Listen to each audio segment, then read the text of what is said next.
திக்னேஷ் அவர்கள் இந்தியா விட்டு வெளியே போனதை தொடர்ந்து ஸ்வேதா மோகன் அவர்கள் ரொம்பவே எமோஷனலா இருக்காங்க அப்படிங்கிற தகவல் தான் சமீபத்தில் கிடைச்சிருக்கு.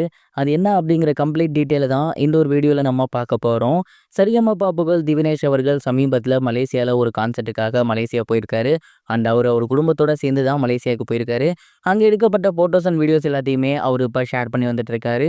இந்த ஒரு நிலையில் சமீபத்தில் தெரிய வந்திருக்கிறது என்ன அப்படின்னா, போன சீசன்ல திவினேஷ் அவர்கள் ஸ்வேதா மோகன் மேமுக்கு ரொம்பவே செல்ல பிள்ளையா இருந்திருக்காரு. ஸ்வேதா மோகன் மேம் வந்து டெய்லியுமே கால் பண்ணி பேசியிருந்திருக்காங்க. அது மட்டும் இல்லாமல் இந்த வாரம் என்ன பாட்டு பாட போற, அந்த பாட்டில் என்னென்ன மிஸ்டேக்ஸ் இருக்குது அப்படிங்கிற ஏகப்பட்ட விஷயங்களை அவங்க வந்து டெய்லியுமே பண்ணி கொடுப்பாங்களாமா. இது மட்டும் இல்லாமல் அடிக்கடி வந்து அவரை வந்து செட்டில் ஜாலியாக விளையாடுறது அப்படின்னு ரொம்பவே ஒரு செல்ல பிள்ளையாக தான் இருந்திருக்காங்க. இந்த ஒரு நிலையில் அந்த சீசன் முடியும் போதே அவங்க ரொம்பவே ஃபீல் பண்ணியிருந்தாங்க. அதை தொடர்ந்து வார வாரம் வந்து அவர் வந்து இப்போ பாட்டு பாடி வந்துட்டு இருக்காரு இந்த ஒரு சீசன்லேயுமே. பட் இப்போ வந்து அவர் மலேசியா போயிருக்காரு இல்லையா, அதனால இந்த வாரம் வந்து திவினேஷ் வருது அப்படிங்கிறது ரொம்பவே டவுட்டு தான். இந்த ஒரு காரணத்தினால ஸ்வேதா மோகன் மேம் வந்து ரொம்பவே எமோஷனல் ஆகியிருக்காங்களாமா. அண்ட் இந்த வாரம் திவினேஷ் வரது வந்து ரொம்பவே கஷ்டம், அவர் இல்லாமல் கண்டிப்பாக போர் அடிக்கும் அப்படின்னு அவங்க ரொம்பவே எமோஷனல் ஆகியிருந்திருக்காங்க. அது மட்டும் இல்லாமல் இப்போ மலேசியா அவர் போயிருந்திருக்காரு இல்லையா, அவர்கிட்ட கால் பண்ணியும் பேசியிருந்திருக்காங்க.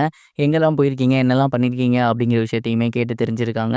இந்த ஒரு விஷயம் தான் பார்த்தீங்கன்னா சமீபத்தில் தெரிய வந்திருக்கு. இது மட்டும் இல்லாமல் இந்த ஒரு சின்ன வயசுலேயே பார்த்தீங்கன்னா அவர் வந்து மலேசியா போயிருக்காரு. அதுவும் அவங்க அப்பா அம்மாவெல்லாம் கூட்டிகிட்டு போயிருக்காரு. இதற்குமே ஸ்வேதா மோகன் மேம் வந்து ஹெல்ப் பண்ணியிருந்தாங்களாமா.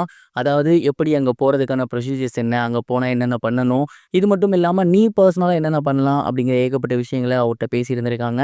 அவங்க அப்பா அம்மாட்டையும் பேசியிருந்திருக்காங்க.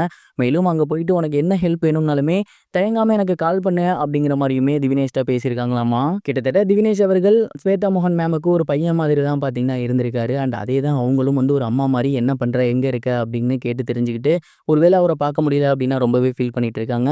இந்த விஷயங்கள் தான் சமீபத்தில் வெளியாகி ரொம்பவே வைரலாக போய்கிட்டு இருக்கு. இதை பற்றி நீங்கள் என்ன நினைக்கிறீங்க? மறக்காமல் கமெண்ட் பாக்ஸில் ஷேர் பண்ணுங்கள்.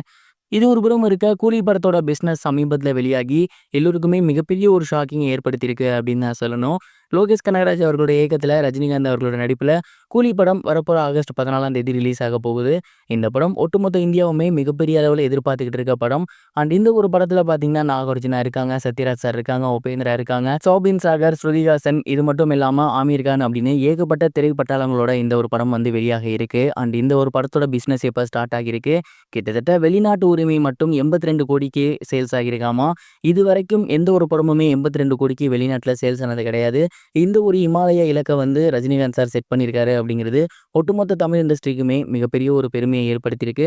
தொடர்ந்து ஓடிடிலையுமே மிகப்பெரிய ஒரு லாபத்தை பார்த்துருக்கு அப்படின்னும், சுருக்கமாக சொல்லப்போனால் படத்தோட ரிலீஸுக்கு முன்னாடியே டேபிள் ப்ராஃபிட்டை தாண்டி அந்த படம் எடுத்திருக்கு அப்படிங்கிறது தெரிய வந்திருக்கு. கண்டிப்பாக இந்த படம் 1000 கோடி அடிக்கும் அப்படிங்கிற நம்பிக்கையை கொடுக்குது. பொறுத்திருந்து பார்க்கலாம்.